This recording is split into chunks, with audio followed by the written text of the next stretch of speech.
Welcome, everyone, to Asian Pacific Voices Radio, where you will find stimulating conversations that explore diverse topics and stories impacting our Asian Pacific American communities.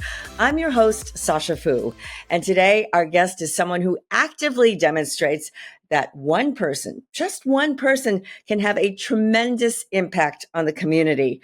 Chanchanit Martorell is an activist, community organizer, urban planner, and an outspoken advocate for Asian immigrant communities. She is the founder and executive director of the Thai Community Development Center in Los Angeles. And for the last 35 years, she has been a champion for immigrants, especially those living in low-income neighborhoods. She has 35 years of war stories to share, but today we're going to hear just a small portion of them and about her ongoing efforts to elevate the lives and futures of Asian immigrants in Los Angeles. Thanks for talking to us today, Chanchanit. May I call you Chancee? I know that's your nickname. Yes.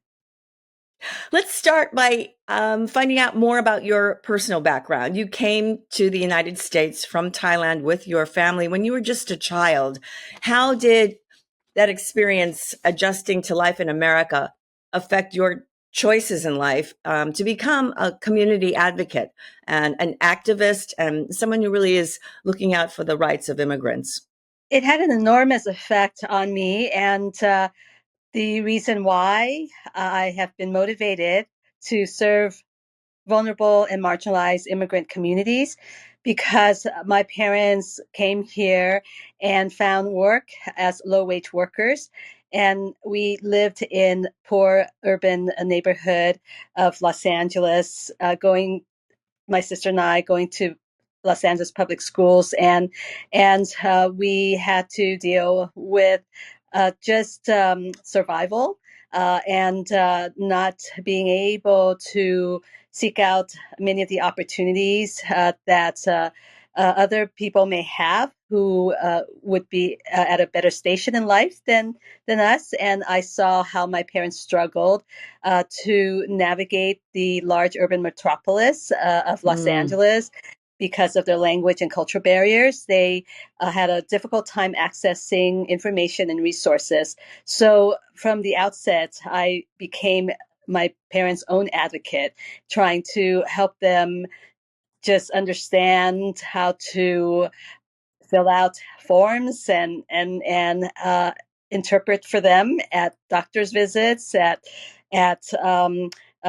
stores and markets and different institutions, and even had to become my own advocate in the school system as well, because my parents had no idea. In those situations, sometimes we find that the children become more parental in terms of trying to make decisions for the family. You were the first person in your family to go to college and graduate with a degree in urban planning. How did that lead to a path to advocacy?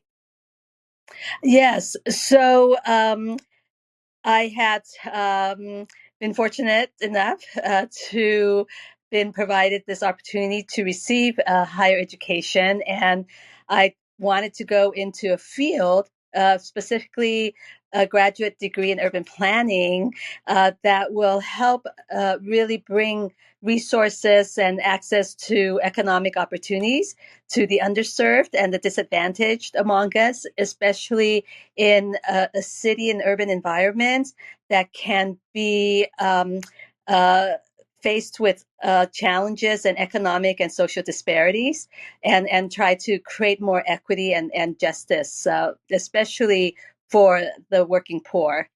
As part of that path, one of your most significant achievements is the founding of the Thai Community Development Center.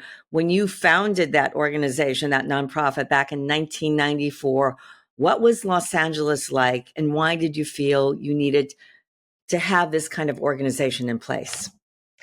Well, Los Angeles was suffering from what I would call Brazilification, meaning a growing disparity between the haves and have-nots, growing income and wealth inequality, and hence we had a civil unrest in 1992. That was a manifestation of the just lack of opportunities for low-income people, compounded by police brutality. And then we were faced with yet another disaster that left devastation in its wake, and that was the Northridge earthquake of 1994. So both crises led to the founding of Thai CDC.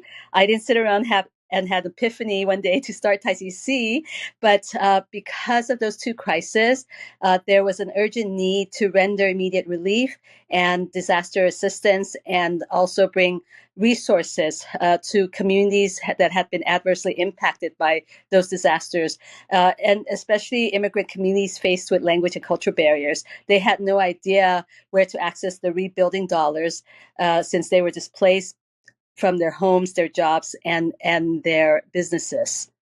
And So hence, this, CDC was born. yeah, literally born out of a crisis and the earthquake, notably. What did you find in terms of actually having political leaders and policymakers acknowledge that there is a Thai community in Los Angeles? And how did that lead you to develop this idea of let's make a place called Thai Town? Yes, exactly. Thank you for that question. When when I was coming to the aid of individuals and families and households suffering from the civil unrest and then the Northridge earthquake, uh, I found that the lack of visibility of our community made it an issue for policymakers and for all the funders that were providing all these resources and funding to help rebuild communities devastated by these crises, because we were just not visible, and the lack of visibility was an issue. And so I felt that it became incumbent to raise that visibility and overcome that invisibility factor and make people know that we exist. We occupy a space associated with history, that we've been here since the 50s. We have been contributing to the local economy, and we've made a home in a part of Los Angeles called East Hollywood. That has served as the historic port of entry for newly arrived Thai immigrants going back to the 50s. And so then I began in 1992, soon after the unrest, even before the Northridge earthquake, the campaign to designate East Hollywood as Thai Town, just to help people understand that we're here and we have all these growing unmet needs. And it's not just about signage. It's not just about just making our presence known, but it's really about bringing a community together to assert its own community consciousness and start telling people and the world that we exist and we have these needs that need to be addressed. So 30 years later, can you say that Thai Town still exists as an entity, or did people begin to leave the neighborhood under the pressures of perhaps rebuilding after the earthquake or the effects of the civil unrest in 92? Were you successful in that goal of keeping that community together? Yeah, so we started campaigning for the official municipal designation of Thai Town in 1992. But when the Northridge earthquake occurred in 94, we had to shelf it. And then we formed Thai Community Development Center, and we resurrected the campaign in 98. And then finally won the designation in 1999. And then since the designation, we've been engaged as a community development organization in developing affordable housing and in providing access to resources and amenities, in creating a farmers market and providing access to fresh produce.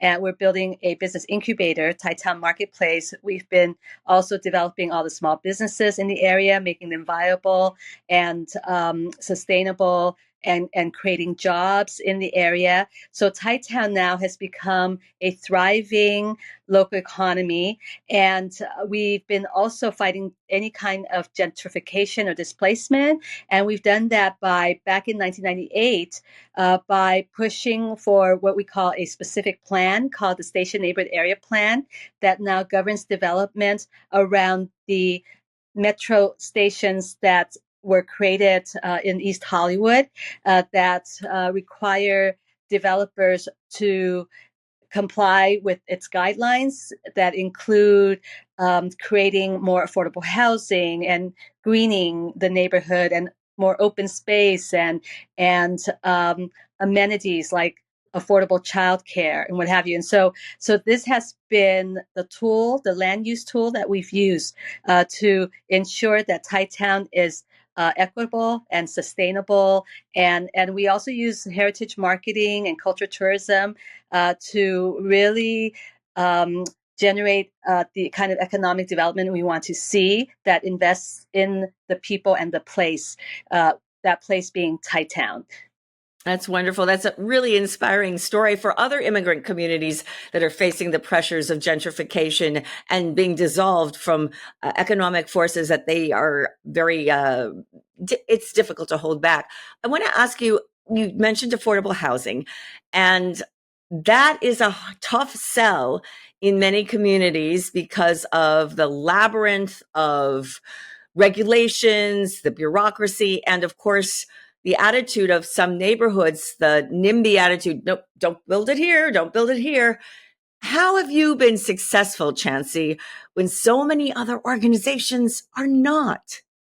Yeah, well, we have designated East Hollywood as Thai Town, and it's a very dense urban environment where majority are renters and are low income.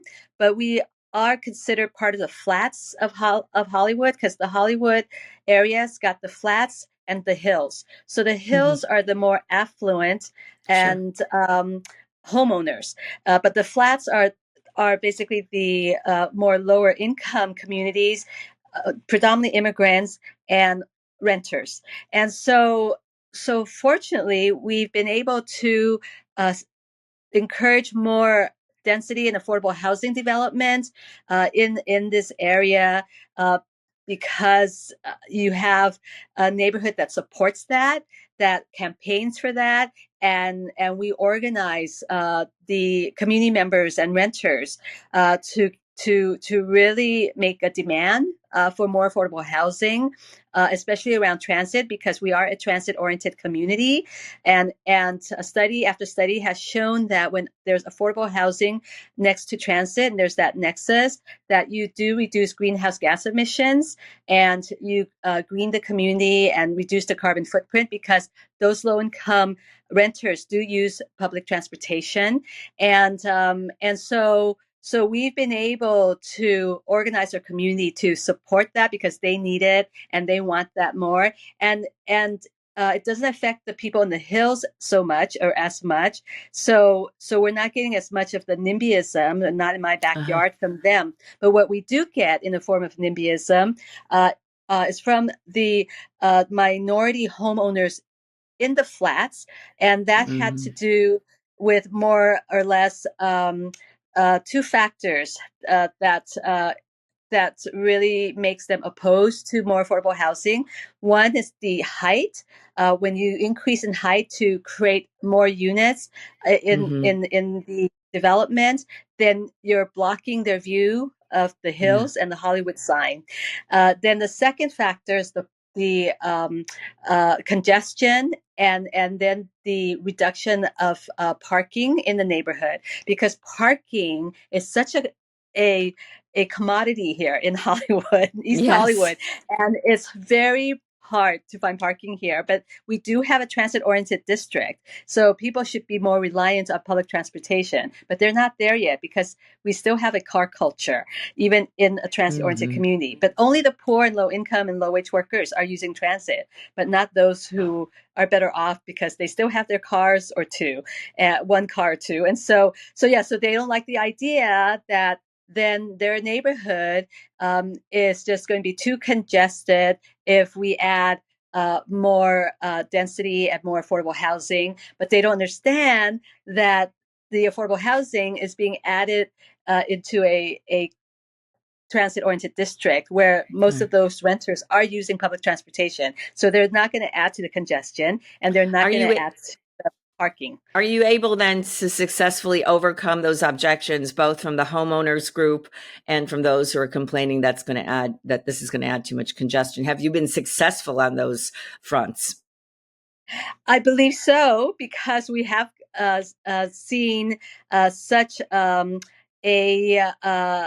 a huge production of affordable housing units here in East Hollywood. In every corner, there is affordable housing units here in East Hollywood.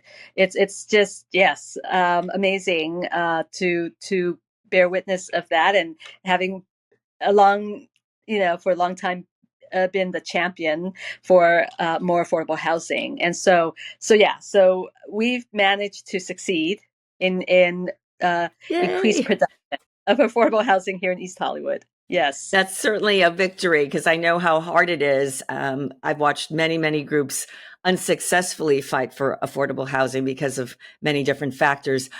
Let's turn the conversation for a moment to your work to fight human trafficking in the areas of both labor trafficking of immigrants and trafficking of immigrants for sex work. This is also a difficult area for people to wrap their heads around. I mean, I think most of us are aware that there's been exploitation of people, but it's hard for us to think in the 21st century that people are still being forced into slave-like conditions. Can you tell us a little bit? I mean, you have so many stories, I know, but just a little bit about some of your recent victories in terms of helping people who were condemned to this life of modern day slavery and helping them escape that and get what was due to them in terms of either back wages or their right to stay in this country as free people. Absolutely. This is an area of work that I'm very proud of because it is one of the areas that Thai Community Development Center works on, among other areas, because we are a economic development and human rights organization. So we address not just the legal and social service needs of low-income communities and a need to access food and housing and healthcare, but also trying to protect their fundamental human rights as well. And so Thai Community Development Center, having been the organization that was first on the scene during the El Monte Thai garment slavery case takedown that we were part of back in 1995, a year after our founding, where we were part of the multi-agency raid that liberated over 6 dozen men and women, foreign nationals from Thailand who had been forced into working in a makeshift garment factory as indentured servants in modern day slavery conditions. Since then, sadly, because that was just the tip of the iceberg, we have discovered up until this present day that the Thai nationals have become disproportionately affected by this heinous crime and the scourge. And Mm-hmm. so we have gone to the aid of more victims of both labor and sex trafficking, involving thousands and thousands of Thais, because all our cases are large group cases involving Thais who were trafficked here for labor, forced labor in the construction industry, in domestic work, in the agricultural industry, now in the massage industry, in illicit massage businesses, and then also, of course, as far as sex trafficking, we've had large cases involving thousands of women as well. So much so that we've become sort of the pioneer in this anti-trafficking movement, and we've co-founded Coalition to Abolish Slavery and Trafficking in 1998, and in 2016, the Asian Pacific Islander Human Trafficking Task Force. So we, as subject matter experts, have been called upon and continue to be called upon to go on many of these joint operations with law enforcement to render aid, immediate aid, and triaging and relief of the victims, and then we get right to work in terms of ensuring that the victims get the redress and the restitution that they deserve. And as a result, we would end up exhausting all means of justice through civil and criminal means of justice, and have ended up winning millions and millions of dollars in restitution to victims till this day. And now we're part of the Represent LA program of the County of Los Angeles that provides legal services to all labor trafficking victims in the County of LA. So many of our victims now are beyond Thai victims. They are now foreign nationals from all over the world. We are responding to cases involving mainland Chinese workers and victims. We are responding to victims from Guatemala, from Indonesia, from Vietnam, from Korea. And as a result, we've had to train a lot of community partners and service providers on how to respond to these types of cases and provide victim-centric and trauma-informed services to human trafficking victims. And we've had to train law enforcement and other service providers and victim advocates too. But we've been doing that from the very beginning, even since the Almonte case in '95. But now, even more than ever, because sadly, this scourge continues to grow unabated. I was going to say, it doesn't sound like things are getting better or improving. It sounds like, if anything, there are more of these operations. Who's behind these operations? And you talked about getting settlements for, by taking these operators to through civil complaints. But do they ever get locked up in jail or prison? Do they ever serve any time for this? Yes, some of the perpetrators and traffickers, we have managed to work with the U.S. Department of Justice and federal prosecutors, effectively helping our victims serve as material witnesses in these cases against their perpetrators, and end up getting them actually prosecuted and sentenced to jail time, and so some of them have been imprisoned and held in prison for years and years. But there are times when the case does not get prosecuted criminally for various reasons. So we find civil means of justice. As I mentioned, we would also do that to find justice for victims, and we've done that by filing cases of civil rights violations based on race and nationality with the Equal Employment Opportunity Commission, or we'll file wage claim cases with either State Labor Commission or with the U.S. Department of Labor. Mm-hmm. And one of your more successful cases with the Equal Employment Opportunity Commission resulted in a multi-million-dollar judgment. Is that correct? That is correct. On two cases, huge cases. So one was a case involving 49 professional Thai welders who were trafficked here to do welding on a bridge here in California for a steel corporation. And then a second case involved over 1,100 farm workers, Thai farm workers, who were recruited to work on farms all over the U.S., on the mainland and off the mainland, which is Hawaii. And yes, through EOC complaints filed, we were able to win millions and millions of dollars in judgment on behalf of these workers. Okay. I said, who's behind these operations? These are criminal enterprises that start out in... Yeah. Yes, they in the welders case, it was a steel corporation, trans-based steel corporation, and some of the manpower recruitment companies based here in Thailand. In this case, Coda Manpower Company, and they were in cahoots and worked together to recruit laborers in Thailand.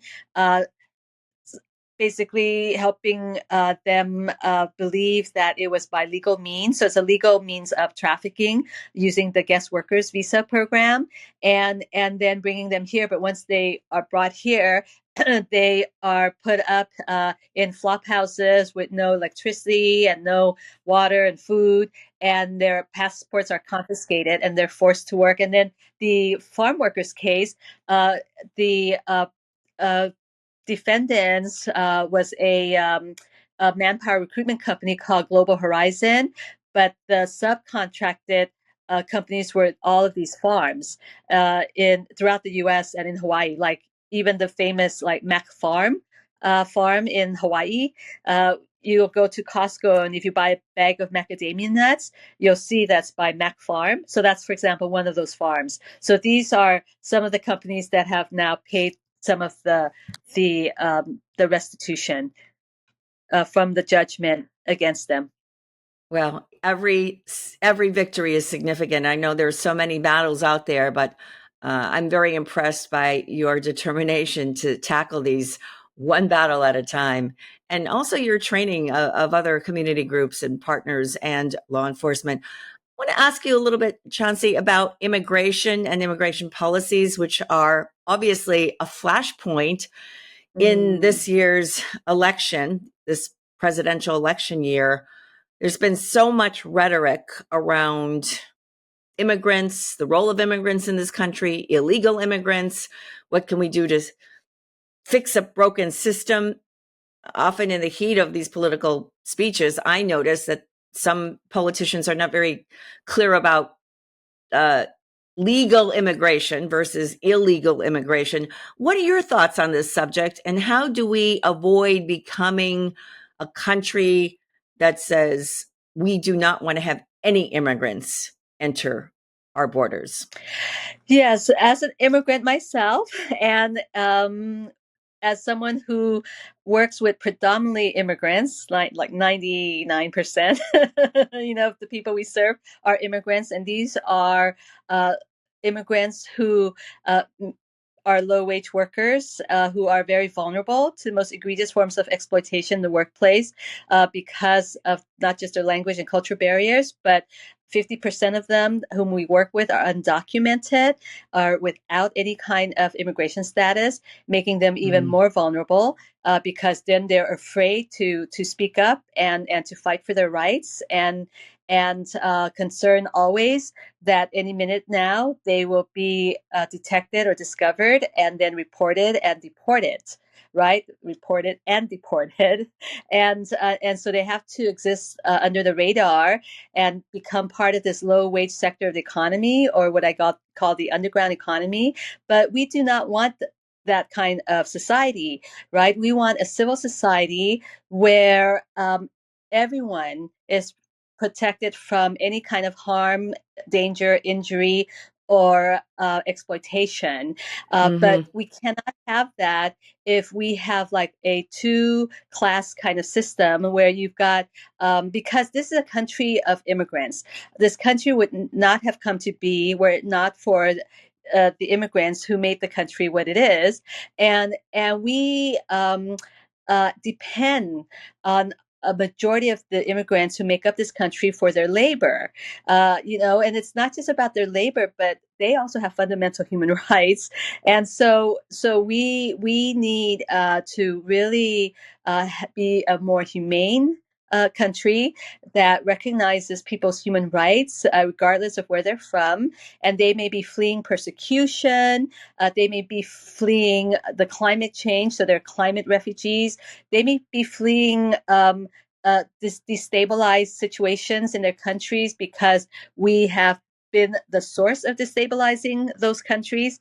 And so let us look and examine more closely the men and women and children, the human beings who are part of this fabric, this social and cultural fabric of this country, and also part of this country's economy.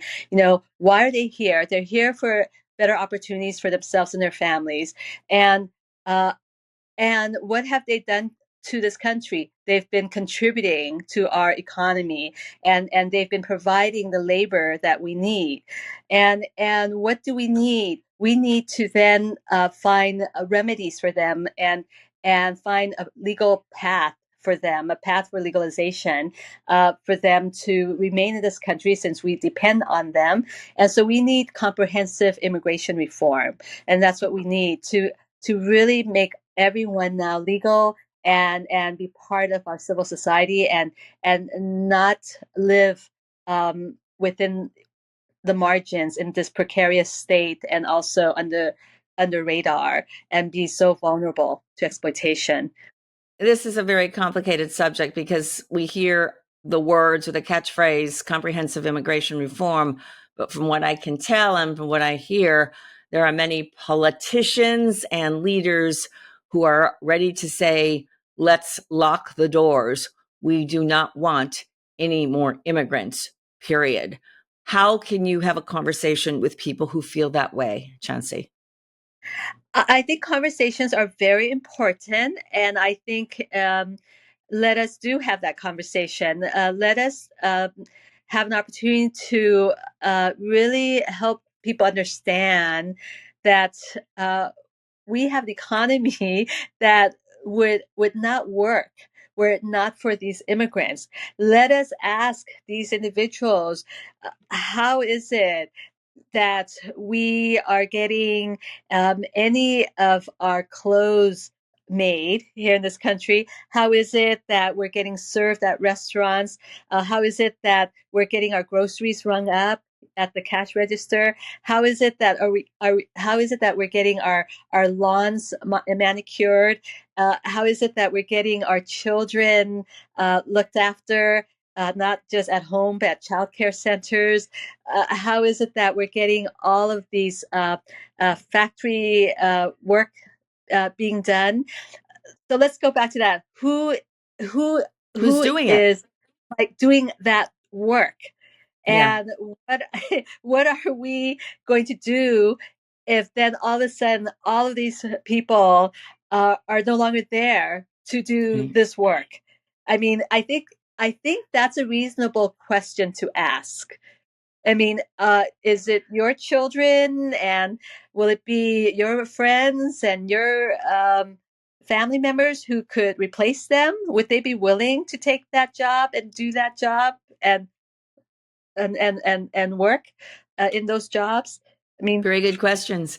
Chancey, I want to wrap up by asking you one final question. Given your history as an ardent supporter of immigrant rights, someone who's been in the trenches helping people assimilate, obtain more opportunities here in America, are you now hopeful that this country can move toward becoming a more compassionate and inclusive society?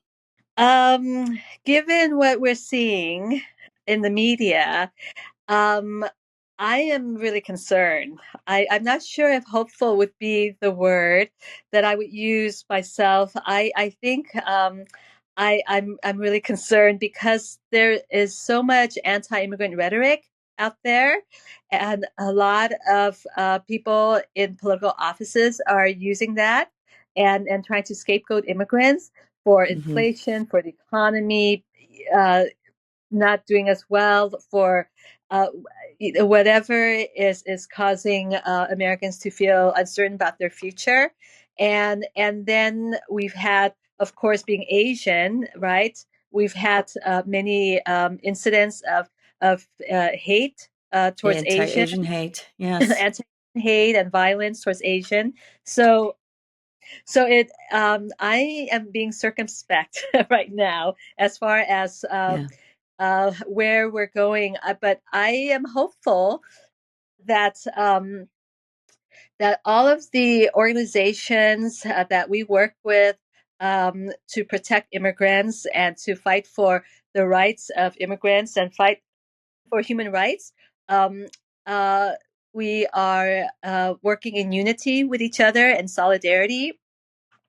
And I think together we will be able to bring about the real positive social change that we want to see. All right. It's nice to end on a positive note. Thank you so much, Chancee Martorell, for You're welcome. sharing your thoughts and perspectives today. If people who are listening to this want to learn more about your work, how can they follow you? Yes, they may go to Thai CDC at www.thaicdc.org, where they'll find us and all about us and our history and our program services at our website. But they could also follow Thai CDC's Facebook. We post everything that's going on, that we're working on, what we're doing on our Facebook. A lot of stuff going on there. Thank you again, Chancee Martorell, for joining us today. And we'd also love to hear from you, our valuable and valued listeners, about your suggestions for any future topics or subjects. Also, be sure to subscribe on your favorite podcast platform, as well as follow us on X, Facebook, Instagram, as well as our YouTube channel. Asian Pacific Voices Radio is produced by Asian Culture and Media Alliance, a nonprofit that empowers our Asian and Pacific Islander communities with a voice to the media arts. If you would like to support our program, please visit us at AsianPacificVoicesRadio.com. I'm Sasha Fu, your host, and thank you so much for listening. Join us next week for another exciting and thought-provoking episode of Asian Pacific Voices Radio. Until then, take care.